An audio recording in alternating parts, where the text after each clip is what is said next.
Meu nome é Elisa, tenho 33 anos e nunca imaginei que o funeral do meu pai se tornaria o palco para o momento mais humilhante e chocante da minha vida. Depois de 12 anos de casamento com meu pai, minha madrasta, Vitória, escolheu aquele momento sagrado para anunciar a todos que eu não era a filha biológica do meu pai. O olhar presunçoso em seu rosto enquanto ela soltava essa bomba está gravado para sempre na minha memória. Mas o que aconteceu em seguida, quando o advogado da nossa família pigarreou, mudou tudo. Se você está assistindo a este vídeo, por favor, me diga de onde você está assistindo nos comentários. Clique no botão de curtir e se inscrever e fique ligado para ver como um único envelope transformou meu pesadelo no pior dia da vida de Vitória. Para entender como tudo se desfez no funeral, preciso levar você de volta ao começo. Minha infância foi, na maior parte, linda, apesar de ter perdido minha mãe para o câncer de mama quando eu tinha apenas 10 anos. Meu pai, Tomás Oliveira, foi minha rocha durante aquele tempo devastador. Ele era um engenheiro arquiteto que, de alguma forma, conseguia equilibrar sua carreira exigente com o papel de pai solteiro mais atencioso que uma criança poderia desejar. Papai reorganizou toda a sua agenda de trabalho para estar lá para mim. Ele me deixava na escola todas as manhãs e ou me buscava ele mesmo, ou pedia para minha tia Marta, sua irmã, cuidar de mim até que ele pudesse sair do trabalho. Ele nunca perdeu uma reunião de pais e mestres, um recital de dança ou uma feira de ciências. Aqueles primeiros anos sem mamãe foram difíceis, mas papai garantiu que eu sempre me sentisse amada e segura. Eli, ele dizia, usando o apelido que só ele tinha permissão para usar.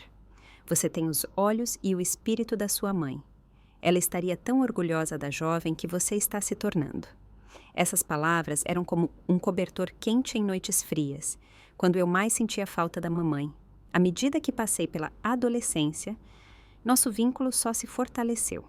Papai me levava em viagens de fim de semana para parques nacionais, como o Parque Nacional da Serra da Bocaina, onde descobri minha paixão pela fotografia de vida selvagem. Ele me deu minha primeira câmera de verdade no meu aniversário de 16 anos, uma Canon que eu guardei por anos. Aquelas viagens juntos, caminhando por matas e montanhas, me deram um amor pela natureza que eventualmente se tornou minha carreira. Fui para a faculdade em Campinas, a apenas algumas horas de casa, para poder visitá-lo regularmente. A cada 2 semanas, eu dirigia para casa e papai preparava meu prato favorito. Sentávamos à mesa da cozinha, colocando o papo em dia sobre tudo, desde minhas aulas até seu mais recente projeto de construção. Ele compareceu a todas as minhas exposições de fotografia na faculdade, ficando orgulhosamente ao meu lado enquanto eu explicava meu trabalho aos visitantes. Depois de me formar em fotografia e estudos ambientais, comecei a construir minha carreira como fotógrafa de vida selvagem. Papai me apoiou durante os primeiros anos incertos, tanto emocionalmente quanto às vezes financeiramente quando eu precisava. Ele acreditou no meu talento antes de qualquer outra pessoa. Então, quando eu tinha 21 anos e papai 48, Vitória entrou em nossas vidas. Ela era uma corretora de imóveis que ajudou papai a encontrar um novo espaço de escritório para sua empresa de engenharia em expansão. Ela tinha 41 anos na época, loira, elegante e se portava com a confiança de alguém acostumado a conseguir o que queria. Lembro-me da primeira vez que papai nos apresentou. Foi em um jantar casual em nosso restaurante local favorito. Vitória era toda sorrisos e calor, fazendo perguntas atenciosas sobre minha fotografia e parecendo genuinamente interessada em me conhecer. Seu pai fala de você o tempo todo, disse ela, tocando minha mão sobre a mesa. Sinto que já te conheço, Elisa. Aquelas fotos de vida selvagem no escritório dele são de tirar o fôlego. Papai estava radiante por nos darmos bem, e eu fiquei feliz em vê-lo tão vivo. Éramos apenas nós dois há tanto tempo, e ele merecia companhia. Vitória parecia perfeita no papel. Ela era bem-sucedida por mérito próprio, compartilhava o amor do papai pela arquitetura e, o mais importante, ela o fazia rir de um jeito que eu não ouvia desde antes da mamãe morrer. O que começou como reuniões de negócios rapidamente se transformou em encontros, e em poucos meses, Vitória era uma presença regular em nossa casa. Ela trouxe consigo seu filho de 15 anos, Lucas, de um casamento anterior. Lucas era quieto e um tanto distante, mas eu atribuí isso à estranheza da adolescência e ao ajuste natural a uma nova dinâmica familiar. Vitória e papai tiveram um romance relâmpago. Em 8 meses de se conhecerem, eles se casaram em uma cerimônia luxuosa que Vitória planejou em grande parte. Era muito mais extravagante do que qualquer coisa que papai teria escolhido para si mesmo, mas ele concordou, claramente apaixonado por sua nova noiva. Seu pai merece o melhor, Vitória me disse quando questionei o local caro. Ele trabalhou tanto, deixe-me mimá-lo um pouco. Era difícil argumentar com esse sentimento, mesmo que algo sobre o ritmo acelerado do relacionamento deles me deixasse inquieta. Após o casamento, mudanças sutis começaram a aparecer em nossa dinâmica familiar. Papai, que sempre me ligava pelo menos 2 vezes por semana, tornou-se menos confiável com nossos telefonemas. Quando eu perguntava sobre isso, ele se desculpava profusamente, explicando que Vitória havia planejado um jantar com suas amigas ou que estavam olhando propriedades para investimento juntos. A casa da família onde cresci começou a se transformar. Vitória redecorou cômodo por cômodo, substituindo os móveis confortáveis e ligeiramente ultrapassados por peças modernas e elegantes, que pareciam bonitas, mas de alguma forma careciam do calor de antes. O mais doloroso foi quando cheguei em casa um fim de semana e descobri que o cantinho de leitura da minha mãe, um pequeno canto da sala de estar com sua poltrona e estante favoritas, havia sido completamente removido e substituído por um elaborado bar. Quando expressei minha mágoa ao papai, seus olhos refletiram dor, mas ele rapidamente a disfarçou. Vitória achou que era hora de modernizar o espaço, explicou ele gentilmente. Eu guardei todos os livros da sua mãe em caixas no sótão. Podemos dar uma olhada neles juntos algum dia. Esse algum dia parecia nunca chegar, pois Vitória sempre tinha outros planos quando eu visitava. Comecei a notar que papai também estava se isolando cada vez mais de seus velhos amigos. As noites de pôquer, que eram uma tradição mensal há anos, desapareceram silenciosamente de sua agenda. Seu colega de quarto da faculdade, que sempre vinha para a final do campeonato de futebol, foi informado que Vitória havia planejado uma viagem de casal naquele fim de semana. Os hábitos de consumo de Vitória eram outro sinal de alerta. Papai sempre foi confortavelmente rico, mas conservador com o dinheiro. Vitória, no entanto, dirigia um carro de luxo novo a cada ano, gastava milhares em reformas de quartos que acabavam de ser atualizados e fazia frequentes viagens de compras para Miami e Paris. Seu pai quer que eu aproveite a vida. Ela dizia quando uma vez comentei sobre uma compra particularmente extravagante. Ele trabalha duro para que possamos ter coisas boas. O nós nunca parecia me incluir, no entanto. Os presentes que papai me dava nos aniversários e no Natal, antes tão atenciosos e pessoais, tornaram-se cartões presentes genéricos com a caligrafia de Vitória no cartão. Quando eu o agradecia, ele parecia momentaneamente confuso. Depois sorria rapidamente e dizia: "Eu sabia que você ia gostar." Talvez o mais preocupante fossem os esforços sutis, mas persistentes de Vitória para criar distância entre mim e o papai. Ela agendava massagens para casais nos horários que eu havia planejado visitar. Ela esquecia de contar ao papai sobre minhas ligações até dias depois. Ela fazia comentários sobre como eu devia estar ocupada com minha carreira, sugerindo que talvez fosse melhor se eu não visitasse com tanta frequência, já que claramente tinha muita coisa acontecendo.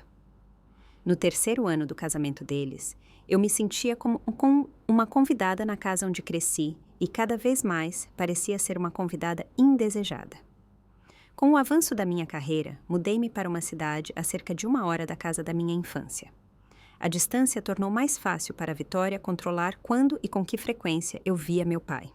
Tentei manter nosso relacionamento próximo, agendando visitas e ligações regulares, mas cada vez mais me deparava com um muro de desculpas e conflitos de agenda. Seu pai está simplesmente exausto do trabalho neste fim de semana, dizia Vitória quando eu ligava para confirmar uma visita. Por que não tenta de novo no próximo mês, quando as coisas se acalmarem? Depois desses planos cancelados, papai sempre me ligava, pedindo desculpas e prometendo me compensar em breve. Sua voz carregava uma resignação que me preocupava, mas sempre que eu tentava aprofundar, ele mudava de assunto para o meu trabalho ou alguma notícia que havia lido. Nas raras ocasiões em que eu conseguia ir a reuniões de família, A frieza de Vitória em relação a mim se tornava cada vez menos disfarçada. Ela me cumprimentava com um beijo no ar que nunca fazia contato e imediatamente afastava papai para lidar com alguma emergência doméstica inventada ou para falar com outros convidados. Lucas, agora com seus 20 e poucos anos, havia absorvido a atitude de sua mãe em relação a mim. Ele fazia comentários sarcásticos sobre minha carreira, perguntando se eu ainda tirava fotos de saguis para viver e sugerindo que papai havia desperdiçado dinheiro na minha educação. 3 anos atrás, papai foi diagnosticado com uma doença cardíaca. Vitória imediatamente se posicionou como a guardiã de todas as informações sobre sua saúde. Ela frequentava todas as consultas médicas e controlava seu cronograma de medicação. Quando eu pedia detalhes sobre seu plano de tratamento ou prognóstico, recebia garantias vagas. Os médicos dizem que ele está indo bem com a medicação, ela me dizia. Não precisa se preocupar com os detalhes. Tentei falar diretamente com papai sobre sua saúde, mas ele parecia desconfortável em discutir isso comigo, muitas vezes olhando para a Vitória como se buscasse permissão para compartilhar informações. Foi uma inversão chocante de nosso relacionamento antes aberto e honesto. A última vez que vi meu pai vivo foi um mês antes de sua morte. Eu havia forçado minha passagem pelas desculpas de Vitória, simplesmente aparecendo sem avisar em uma tarde de domingo. Papai ficou visivelmente encantado em me ver, embora parecesse mais pálido e magro do que eu esperava. Sentamos no jardim, o lugar favorito do papai, enquanto Vitória pairava por perto, fingindo podar rosas, mas claramente espionando nossa conversa. Papai continuava me olhando com uma intensidade que sugeria que ele queria dizer algo importante. Mas sempre que ele começava a falar sobre algo sério, Vitória interrompia com ofertas de bebidas ou comentários sobre o tempo. Em um ponto, papai pegou minha mão e a apertou com força. Ellie, ele disse baixinho, usando meu apelido de infância. Há coisas que preciso te contar sobre... Antes que ele pudesse terminar, Vitória estava lá, anunciando que era a hora da medicação do papai e que ele precisava descansar. Ela praticamente me expulsou de casa, garantindo que faria papai me ligar mais tarde naquela semana. Aquela ligação nunca veio. Em vez disso, 3 semanas depois, recebi uma ligação de Vitória informando que meu pai havia sofrido um ataque cardíaco fulminante e falecido durante o sono. Sua voz era monótona, quase profissional, enquanto ela transmitia a notícia que destruía o meu mundo. Eu já fiz os arranjos para o funeral. Ela acrescentou antes que eu pudesse processar o que ela estava dizendo. O serviço será neste sábado, no Memorial Morumbi. Vou te mandar os detalhes por mensagem. Fiquei atordoada tanto com a notícia quanto com sua frieza. Quando perguntei por que não havia sido consultada sobre os arranjos para o funeral do meu próprio pai, Vitória suspirou como se eu estivesse sendo difícil. Elisa, eu era a esposa dele. Essas decisões cabem a mim agora. Eu sei o que Tomás teria querido. O funeral que Vitória organizou foi luxuoso e impessoal, nada parecido com o que meu pai teria escolhido para si mesmo. O caixão era a opção mais cara, os arranjos florais extravagantes e o serviço agendado na funerária mais prestigiada da região, em vez da pequena capela onde realizamos o serviço íntimo da minha mãe anos antes. Quando cheguei à funerária, senti-me como uma estranha no funeral do meu próprio pai. Vitória e Lucas estavam na entrada, recebendo as condolências dos convidados. Vitória usava um vestido preto de grife que parecia mais apropriado para um coquetel do que para um funeral, completo com brincos de diamante que eu nunca tinha visto antes. Sua saudação para mim foi fria. Elisa, que bom que você veio, disse ela, como se eu fosse uma conhecida distante, em vez da filha do homem que estávamos velando. Lucas simplesmente acenou na minha direção, sem se preocupar em mascarar seu desinteresse pela minha presença. Felizmente, minha melhor amiga Sofia tinha vindo comigo para me dar apoio moral. Ela apertou minha mão enquanto passávamos por Vitória para o salão principal. Essa mulher deveria ganhar um Oscar de pior madrasta em papel principal, Sofia sussurrou, tentando aliviar meu humor. A funerária estava cheia de gente, mas eu reconheci poucos deles. Muitos pareciam ser amigos e associados de negócios de Vitória, pessoas que mal conheciam meu pai. Eles se aglomeravam em grupos, falando em tons baixos que às vezes subiam o suficiente para eu ouvir menções à herança e ao valor dos imóveis. Encontrei um lugar na segunda fileira, notando com uma pontada de dor que Vitória havia organizado os assentos de modo que apenas ela, Lucas e alguns de seus amigos íntimos estivessem na primeira fileira, designada para a família imediata. Pouco antes do início do serviço, tia Marta me encontrou. Ela era a única irmã do papai e sempre fora calorosa e solidária comigo depois que mamãe morreu. Ela parecia tão deslocada quanto eu, seu vestido preto simples, um contraste gritante com o traje ostentoso de Vitória. Elisa, querida, ela sussurrou, me abraçando com força. Algo não parece certo nisso tudo. Vitória está agindo de forma estranha, mesmo para ela. E eu tentei falar com ela sobre alguns itens pessoais do Tomás que achei que você gostaria de ter, mas ela me cortou completamente. Eu assenti, lutando contra as lágrimas. Eu sei, parece que ela está me apagando da vida do papai, mesmo na morte. Tia Marta apertou minha mão. Seu pai te amava mais do que tudo neste mundo. Nunca duvide disso. Enquanto conversávamos, notei um homem na casa dos 60 anos, com cabelos prateados e uma expressão séria, nos observando do outro lado da sala. Ele usava um terno escuro impecável e carregava uma pasta de couro debaixo do braço. Quem é aquele? Perguntei à tia Marta. Aquele é Jaime Medeiros, o advogado do seu pai nos últimos 20 anos, ela respondeu. Ele parece preocupado, não acha? Antes que eu pudesse responder, o diretor da funerária anunciou que o serviço estava prestes a começar e o senhor Medeiros sentou-se perto do fundo da sala. O serviço fúnebre começou com música clássica suave, um dos poucos toques que pareciam genuínos e que papai teria apreciado. O diretor, um homem solene na casa dos 50 anos, deu as boas-vindas a todos e expressou condolências à família, seus olhos movendo-se de Vitória para mim e de volta. Vitória sentava-se rígida na primeira fila, ocasionalmente enxugando os olhos secos com um lenço de renda. Sua atuação de luto era teatral, completa com pequenos soluços em intervalos precisamente cronometrados. Lucas sentava-se ao lado dela, parecendo entediado e checando o celular quando achava que ninguém estava olhando. Do meu lugar, na segunda fila, pude ver vários amigos de Vitória se virando para me olhar com uma curiosidade mal disfarçada. Uma mulher se inclinou para a outra e sussurrou algo que fez ambas olharem para mim com expressões de pena. O diretor convidou Vitória para falar primeiro. Ela se aproximou do pódio no que só poderia ser descrito como um passo de passarela, ajustando o microfone com dedos bem cuidados, adornados com anéis novos que eu nunca tinha visto antes. Tomás foi o amor da minha vida, ela começou, sua voz vacilando com emoção praticada. Nossos 12 anos juntos foram os mais felizes da minha vida. Ela continuou com histórias sobre a vida deles juntos, muitas das quais soavam exageradas ou completamente fabricadas para meus ouvidos. Ela descreveu férias que eles nunca fizeram e compartilhou piadas internas que pareciam fora do caráter do meu pai. O mais doloroso foi quando ela se posicionou como sua cuidadora e confidente mais próxima durante sua doença, enquanto me pintava como uma filha distante, muito ocupada com minha carreira para visitar. Apesar de suas decepções, disse ela, olhando diretamente para mim, Tomás sempre tentou ver o melhor nas pessoas. Quando foi a vez de Lucas falar, ele ofereceu uma breve declaração formal sobre como Tomás o havia acolhido na família e sido generoso com seu tempo e recursos. Não havia calor nem luto genuíno em suas palavras, apenas um reconhecimento superficial de um homem que passou 12 anos tentando ser um padrasto para ele. Quando o diretor chamou meu nome, minhas pernas pareceram fracas enquanto eu caminhava até o pódio. Olhando para o mar de rostos, alguns familiares, mas muitos desconhecidos para mim, respirei fundo e falei do meu coração. Meu pai era um homem extraordinário.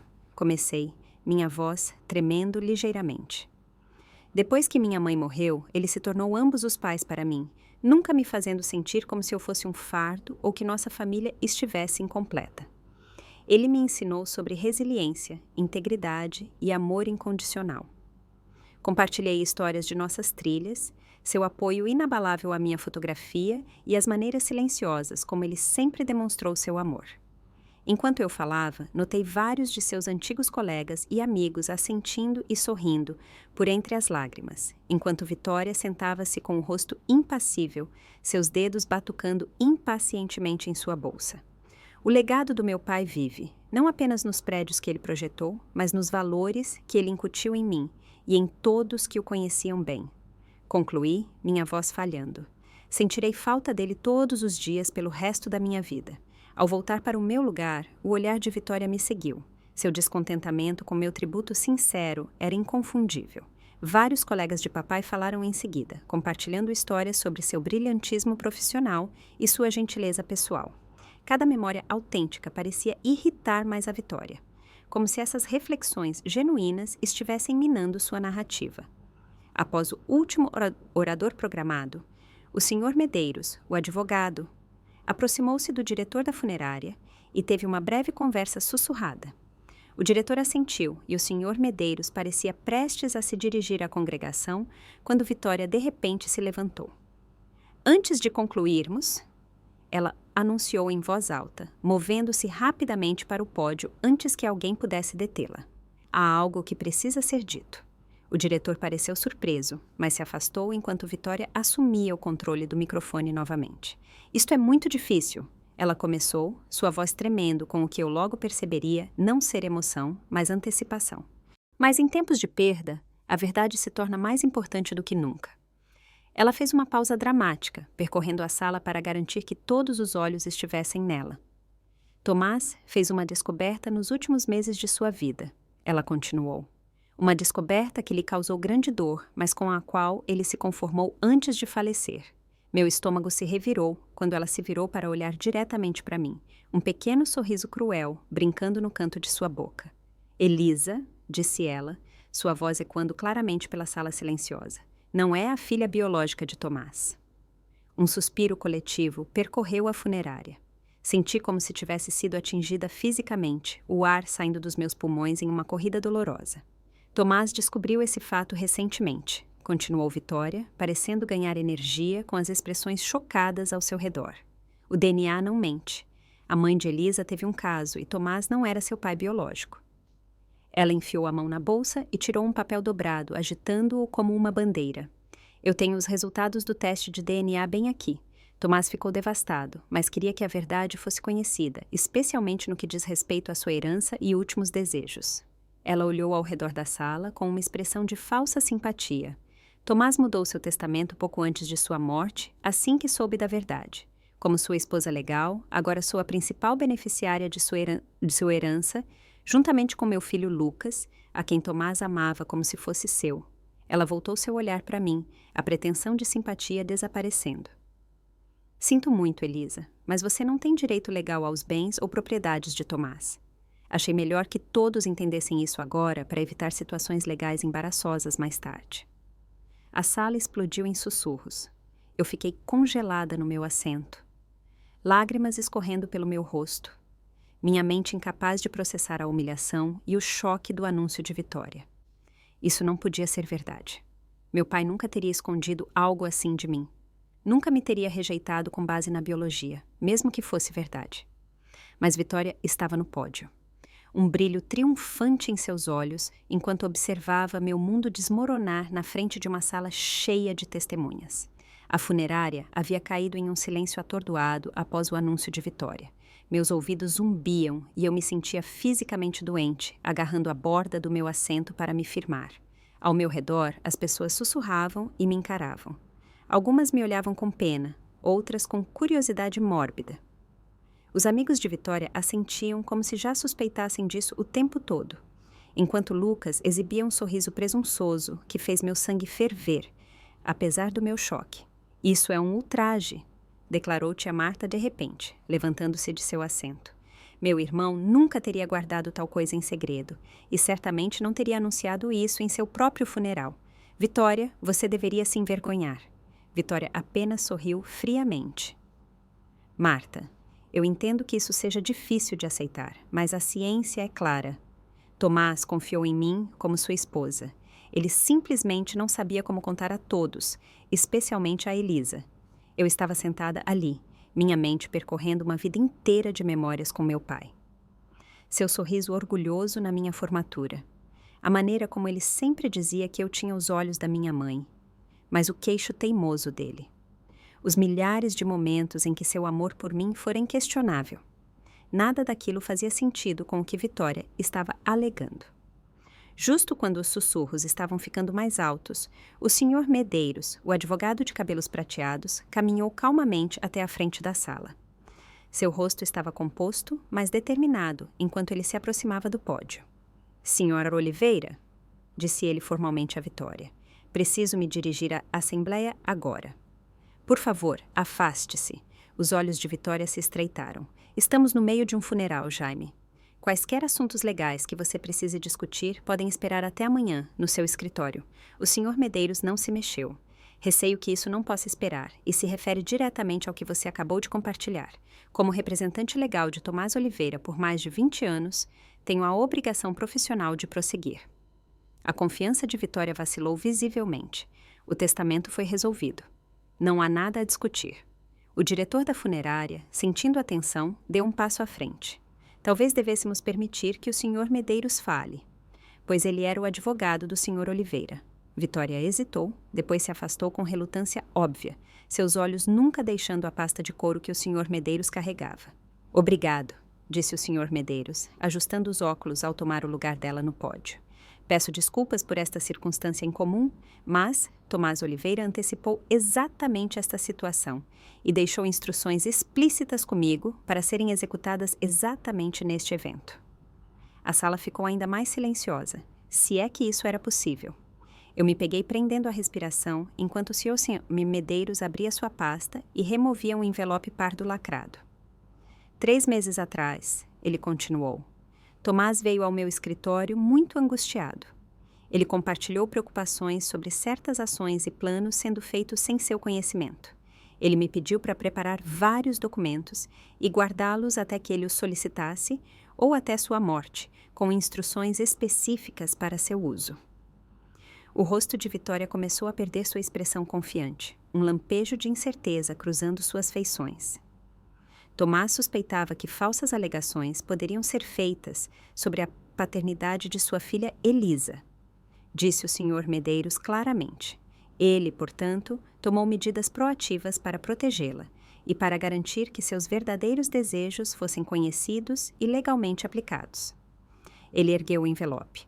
Isto contém registros médicos, resultados de testes de DNA certificados e uma declaração gravada do próprio Tomás, feita sob condições legalmente testemunhadas em meu escritório.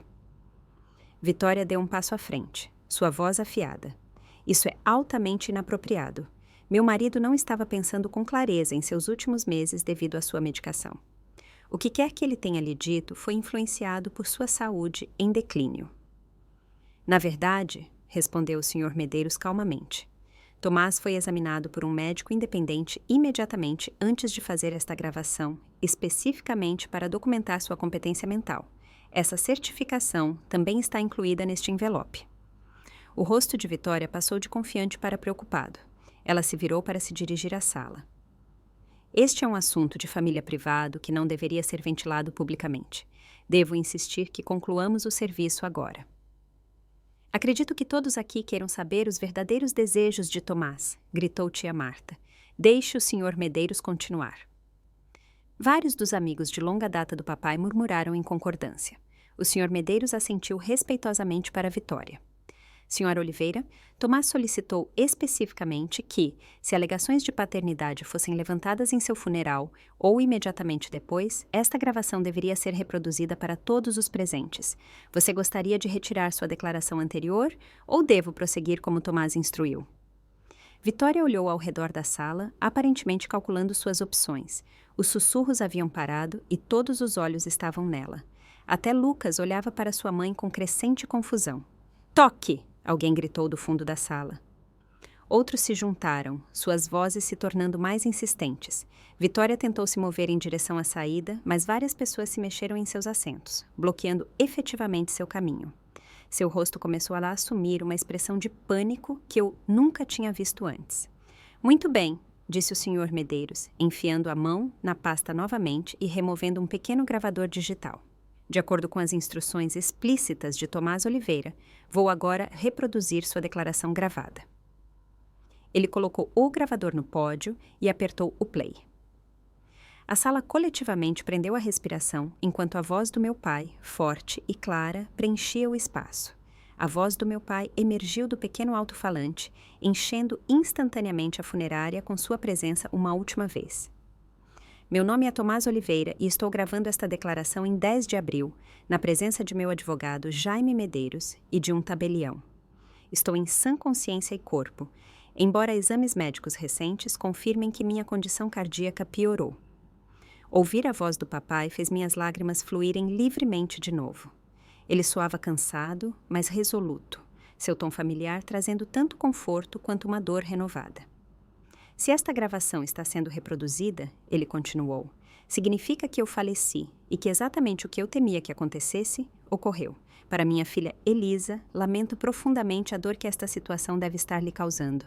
Por favor, saiba que nada poderia mudar meu amor por você ou o fato de que você é, sem qualquer dúvida, minha filha biológica. Meu coração deu um salto com essas palavras, e eu olhei para cima através das minhas lágrimas para ver o rosto de Vitória começando a perder a cor. Aproximadamente 5 anos atrás, continuou a voz do papai, descobri que minha esposa Vitória estava tendo um caso. Em vez de confrontá-la imediatamente, optei por observar e coletar informações, pois certas irregularidades financeiras também haviam chamado minha atenção. O que descobri foi profundamente perturbador. A sala estava absolutamente silenciosa agora, todos se inclinando para frente para ouvir cada palavra. Vitória vinha me isolando sistematicamente da minha família, particularmente da minha filha Elisa, enquanto desviava ativos substanciais para contas sob seu controle exclusivo.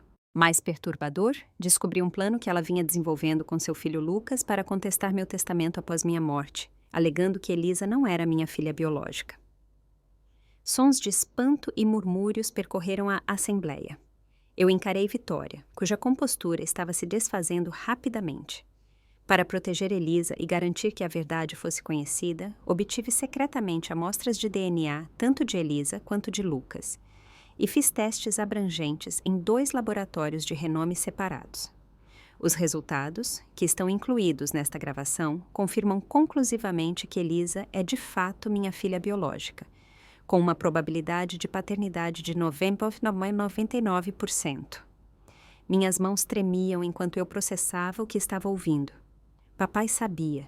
Ele havia me protegido mesmo mantendo esse conhecimento doloroso para si mesmo. Os testes de DNA revelaram outra coisa, algo que eu não esperava. Continuou a voz do papai, uma nota de tristeza entrando em seu tom. Os testes confirmaram que Lucas não é meu filho biológico. Apesar das alegações de Vitória ao longo de nosso casamento, de que ele e eu havíamos desenvolvido um vínculo especial de pai e filho. Lucas saltou de pé. "O quê? Isso é mentira!" Ele gritou, virando-se para sua mãe com confusão e raiva brilhando em seus olhos. Vitória tentou agarrar seu braço, mas ele afastou violentamente. A voz do papai continuou firmemente. "Tenho provas documentadas dos múltiplos casos de Vitória ao longo de nosso casamento, bem como de sua exploração financeira sistemática. Registros bancários mostram que ela desviou mais de 2 milhões de reais de minhas contas para holdings no exterior em seu nome nos últimos 7 anos. Vitória agora tentava desesperadamente sair, empurrando as pessoas em direção à saída, mas 2 dos sócios do papai se moveram para bloquear a porta. "Apesar de tudo isso", disse papai, sua voz suavizando, "não me divorciei imediatamente de Vitória. Minha saúde estava em declínio, e eu me preocupava com as ações desesperadas que ela poderia tomar se fosse confrontada diretamente. Em vez disso, trabalhei com meu advogado para proteger meus bens e revisar meu testamento para garantir que Elisa fosse devidamente provida." Houve uma pausa, e quando o papai falou novamente, sua voz estava embargada de emoção. "Elisa, minha amada filha, sinto muito por não ter lhe contado o que estava acontecendo.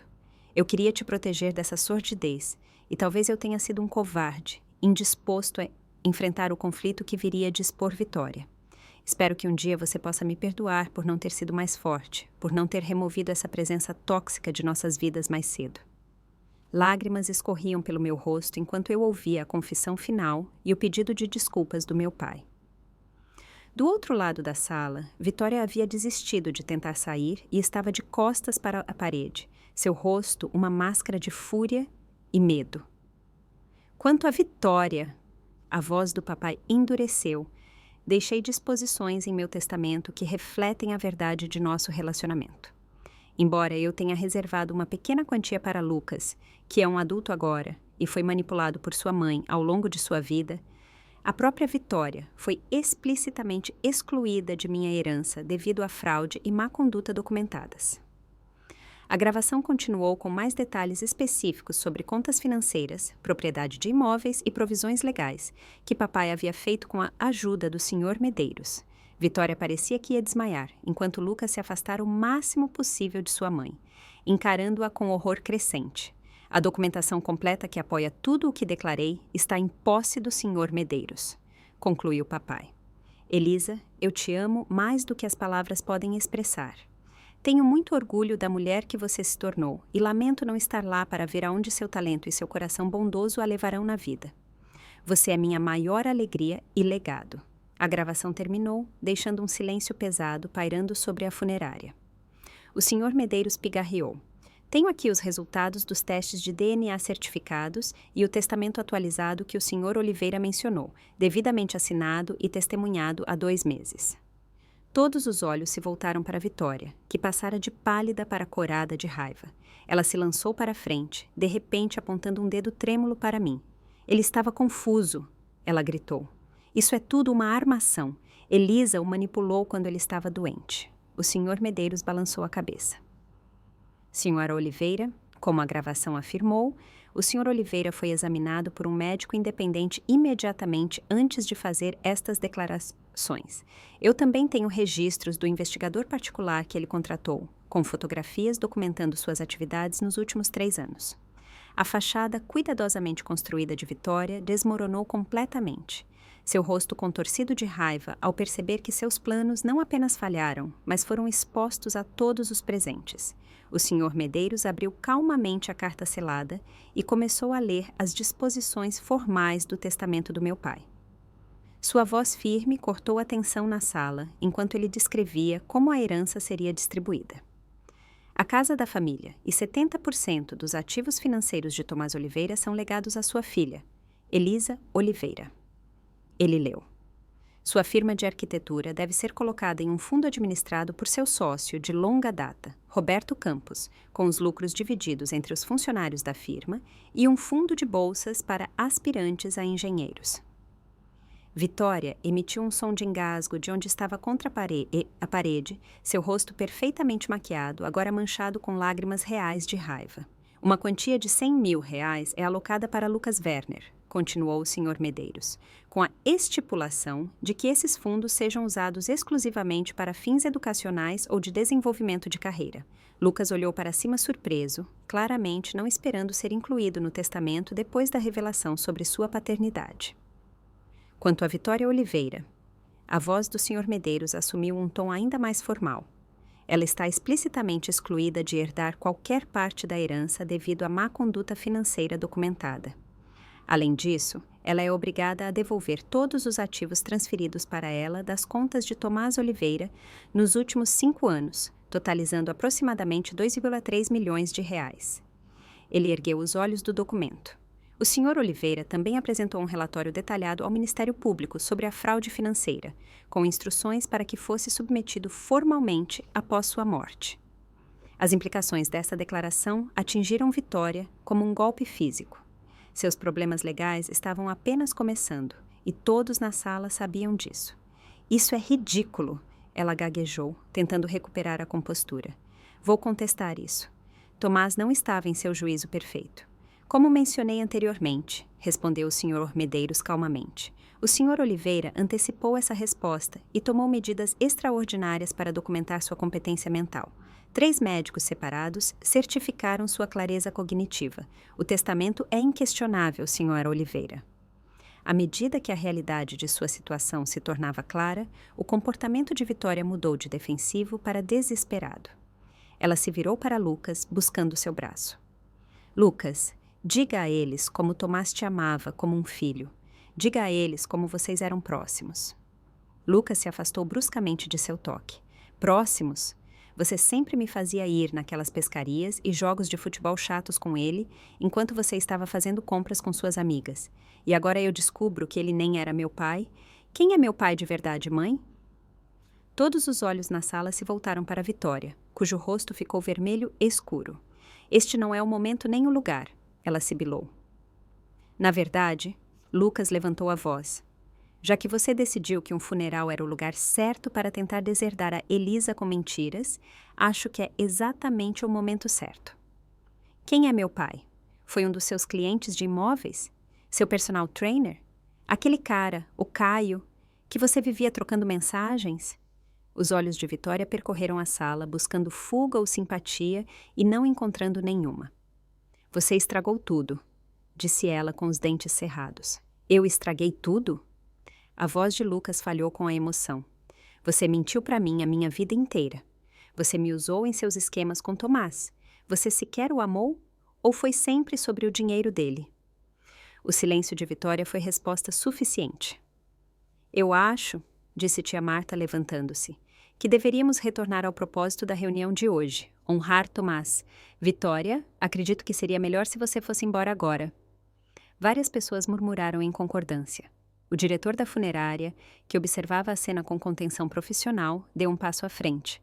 Senhora Oliveira, talvez fosse apropriado dar um passo para fora por um momento. Vitória olhou ao redor da sala, parecendo perceber que cada pessoa presente agora via através de sua fachada. Sua imagem, cuidadosamente construída, havia se estilhaçado sem reparo. Naquele momento, algo em mim mudou. O choque e a dor ainda estavam lá, mas uma nova força surgiu, alimentada pelo conhecimento de que meu pai me amava o suficiente para me proteger mesmo do além. Eu me levantei, minha voz mais firme do que eu esperava. Vitória, por 12 anos eu observei você manipular meu pai e tentar me afastar da vida dele. Você se aproveitou do coração bom e da natureza generosa dele. E mesmo na morte, você tentou tirar meu lugar como filha dele.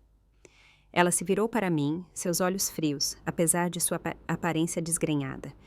Você sempre foi um problema, Elisa, sempre no caminho do que eu merecia. O que você merecia? Repeti, incrédula.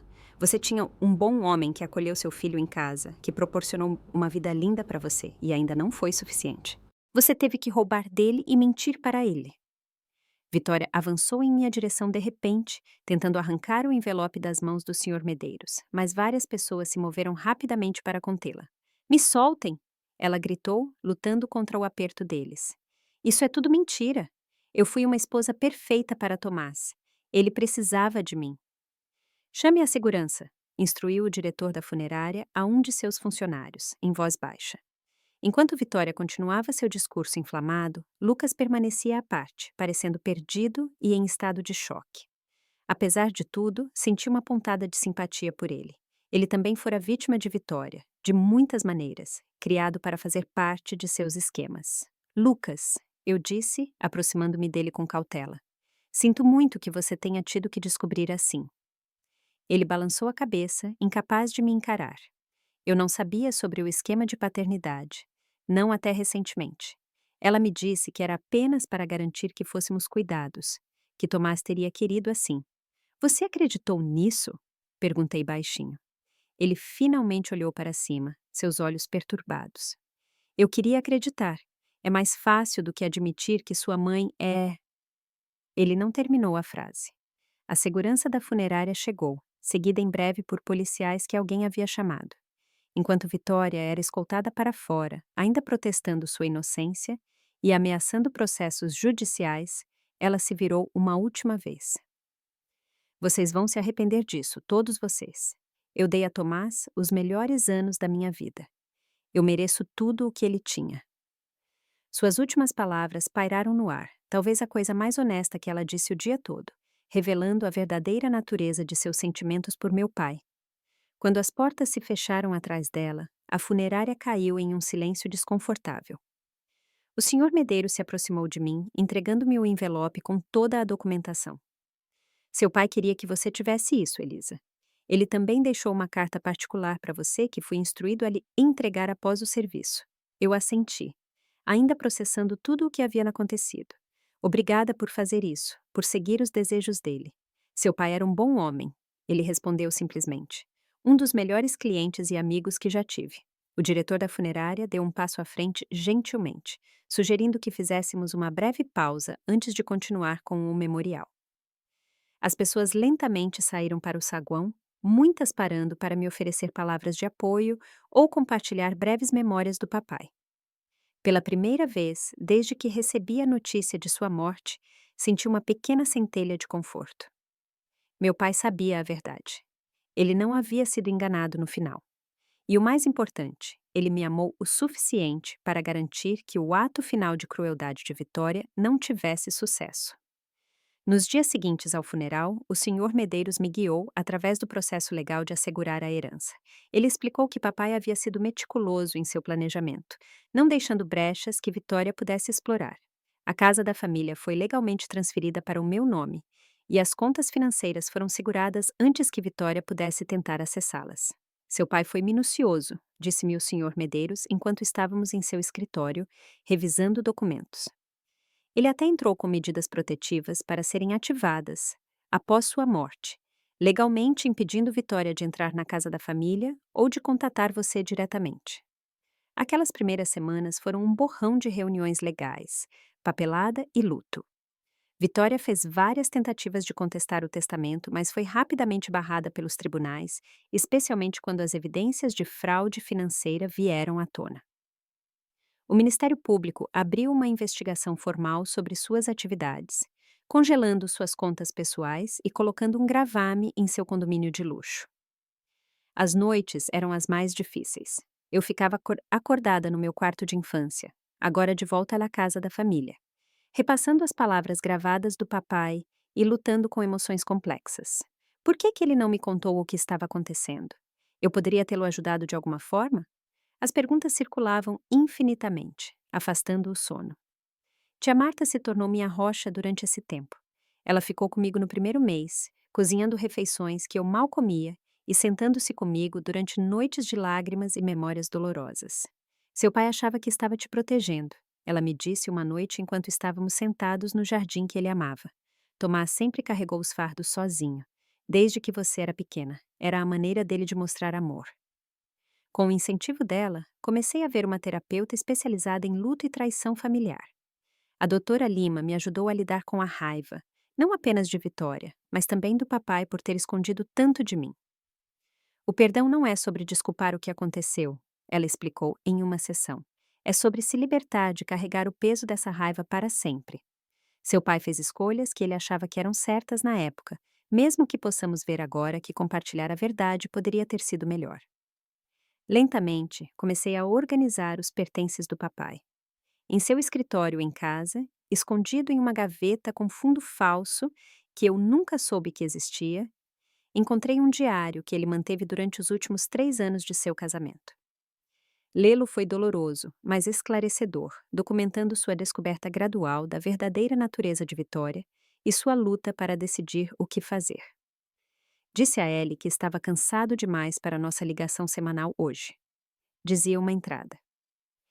A verdade é que Vitória agendou deliberadamente um jantar com suas amigas no mesmo horário e eu não tive energia para a briga que viria de mudar os planos. Sinto falta de nossas conversas. Preciso encontrar uma maneira de me reconectar com minha filha sem despertar o ciúme de Vitória. Outras entradas detalhavam suas crescentes suspeitas sobre irregularidades financeiras, sua descoberta dos casos de Vitória e, eventualmente, a devastadora constatação de seu plano de contestar a paternidade de Elisa após sua morte. Consultei o Jaime hoje sobre proteger a herança de Eli. Ele escreveu cerca de 6 meses antes de sua morte. O relatório do investigador particular confirma meus piores medos sobre as intenções de Vitória. Sinto-me um tolo por não ter visto sua verdadeira natureza anos atrás. Como protejo minha filha agora sem criar uma guerra que fará com que suas últimas memórias de mim sejam sobre essa sordidez. Encontrar esses escritos me ajudou a entender o silêncio do papai em seus últimos anos. Ele estava preso em uma situação impossível. Sua saúde em declínio o tornando vulnerável às manipulações de Vitória, enquanto ele tentava me proteger da dolorosa verdade. Com o passar das semanas e meses, também tive que lidar com Lucas. Apesar de tudo, papai havia feito provisões para ele, reconhecendo que ele também havia sido manipulado por Vitória. No início, Lucas também me evitou, envergonhado de me encarar após seu papel nos esquemas de Vitória. Mas, eventualmente, ele entrou em contato através do Sr. Medeiros. Nos encontramos em uma cafeteria neutra, ambos sem graça e incertos. Lucas parecia diferente de alguma forma. A arrogância sumira de sua postura, sua expressão mais aberta do que eu já tinha visto. Eu não sabia sobre a maior parte disso, ele disse depois que nos acomodamos com nossas bebidas. A fraude da paternidade, o roubo. Eu sabia que ela estava pressionando por mais controle sobre os bens de Tomás, mas ela sempre enquadrava isso como proteger nosso futuro. Quando você descobriu o que ela estava realmente planejando? Perguntei. Ele olhou para o seu café. Cerca de 2 meses antes de Tomás morrer, eu a ouvi no telefone com alguém falando sobre fabricar resultados de DNA. Quando a confrontei, ela disse que era apenas um seguro, que você sempre a ressentiu e tentaria pegar tudo se tivesse a chance. Sua honestidade foi inesperada. E você acreditou nela? Ela é minha mãe, ele disse simplesmente. Passei minha vida inteira acreditando na versão dela da realidade. É difícil, de repente, ver que tudo pode ser uma mentira. Eu entendia isso melhor do que ele imaginava. O que você vai fazer agora? Perguntei. Vou voltar para a faculdade, na verdade. Ele respondeu com um toque de orgulho, usando o dinheiro que Tomás me deixou. Engenharia, se você pode acreditar. Eu sempre gostei de como ele explicava seu trabalho, mesmo que eu fingisse não me importar. Aquela conversa foi a primeira de muitas. Lucas e eu nunca seríamos próximos, mas encontramos uma espécie de paz ao reconhecer as maneiras como ambos fomos usados nos esquemas de Vitória. Ele eventualmente deu um testemunho que ajudou o caso da promotoria contra sua mãe, um passo corajoso em direção à independência que não deve ter sido fácil. Os problemas legais de Vitória se acumularam rapidamente. A investigação revelou fraudes ainda mais extensas do que papai havia documentado, incluindo roubo de identidade e evasão fiscal. Ela acabou aceitando um acordo judicial que incluía restituição significativa, serviço comunitário e liberdade condicional. Sua imagem social cuidadosamente construída foi destruída, sua licença de corretora de imóveis revogada e sua vida de luxo abruptamente encerrada. Eu nunca mais falei com ela depois do funeral, embora ela tenha feito várias tentativas de me contatar através de terceiros, alternando entre ameaças e ofertas bizarras de reconciliação. A medida protetiva que papai havia providenciado tornou mais fácil manter essa distância. À medida que a poeira legal assentava, gradualmente encontrei meu caminho de volta para minha carreira de fotógrafa. A primeira missão que aceitei após a morte do papai foi documentar a vida selvagem no mesmo Parque Nacional, onde ele havia incentivado pela primeira vez minha paixão pela fotografia. Rodeada pela beleza natural que havíamos explorado juntos, senti sua presença mais forte do que em qualquer outro momento desde sua morte. Com o incentivo de tia Marta, estabeleci a Bolsa de Estudos Tomás Oliveira para estudantes de engenharia, usando uma parte da herança para ajudar jovens promissores que, como papai, vinham de origens modestas, mas tinham grandes sonhos.